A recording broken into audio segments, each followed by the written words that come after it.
MLC Teenmar మల్లన్నకు Congress party shock ఇచ్చింది. Party నుంచి ఆయన్ను సస్పెండ్ చేసింది. పార్టీ వ్యతిరేక కార్యక్రమాలకు పాల్పడుతున్నారని, దీనిపై నోటీసులు వచ్చినా వివరణ ఇవ్వకపోవడంతో సస్పెండ్ చేస్తున్నట్లు అధికారికంగా ప్రకటించింది.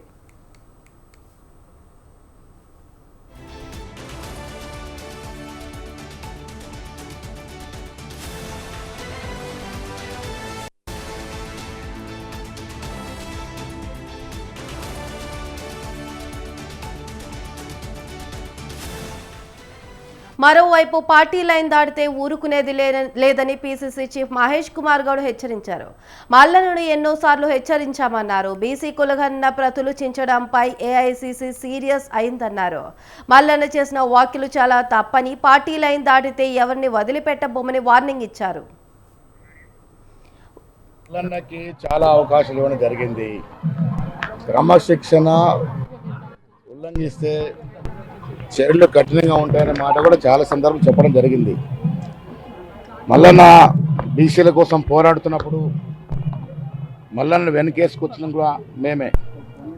కానీ ఎప్పుడైతే బీసీ కులగణన సర్వే జరిగిందో ప్రభుత్వం దీన్ని ప్రతిష్టాత్మకంగా చాలా సూక్ష్మకంగా శాస్త్రీయ పద్ధతిగా చేసినప్పటికీ కూడా మల్లన్న కాగితాలని చించడమే కాకుండా ఆయన మాట్లాడిన తీరు పైన ఏఐసిసి చాలా తీవ్రంగా పరిగణించింది. ఆ అంశాన్ని మేము ఏఐసిసికి వదిలేయడం జరిగింది. ఇవాళ ఏఐసిసి ఆదేశాల మేరకు ఈ చర్యలు తీసుకోవడం జరిగింది. భవిష్యత్తులో పార్టీ లైన్ దాటే వాళ్ళకి ఇది ఒక హెచ్చరికనా? ఎవరైనా ఎంత పెద్దవాడైనా ఎంత చిన్నవాడైనా పార్టీయే సుప్రీం. పార్టీ వరంగల్ బీసీ బహిరంగ సభలో తీన్మార్ మల్లన్న అనుచిత వ్యాఖ్యలు చేశారు. కులగణనలో బీసీల సంఖ్యను తక్కువ చేసి చూపించాలని ఓ సామాజిక వర్గంపై తీవ్ర వ్యాఖ్యలు చేశారు. ఈ వ్యాఖ్యలు తెలంగాణ వ్యాప్తంగా దుమారం రేపాయి. మల్లన్న తన ఎమ్మెల్సీ పదవికి రాజీనామా చేయాలని, క్షమాపణ చెప్పాలని డిమాండ్ చేశారు. ఈ వ్యవహారం కాస్త సీరియస్ కావడంతో కాంగ్రెస్ క్రమశిక్షణ కమిటీ ఫిబ్రవరి 5న తీన్మార్ మల్లన్నకు నోటీసులు ఇచ్చింది. ఫిబ్రవరి 12లోగా వివరణ ఇవ్వాలంటూ నోటీసుల్లో తెలిపింది. కాంగ్రెస్ షోకాజ్ నోటీసులపై తీన్మార్ మల్లన్న ఎలాంటి వివరణ ఇవ్వలేదు. దీంతో ఇవాళ ఆయన్ను సస్పెండ్ చేస్తున్నట్లు ప్రకటించింది.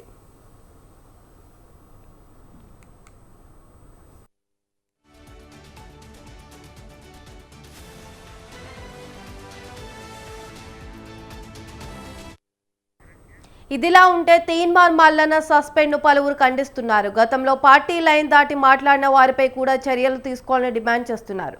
మల్లన్న పార్టీలో ఉంటే అగ్రవర్ణ నాయకుల ఆటలు సాగవని, కావాలనే బీసీ నాయకులపై కుట్రలు పన్నుతున్నారని వాపోతున్నారు.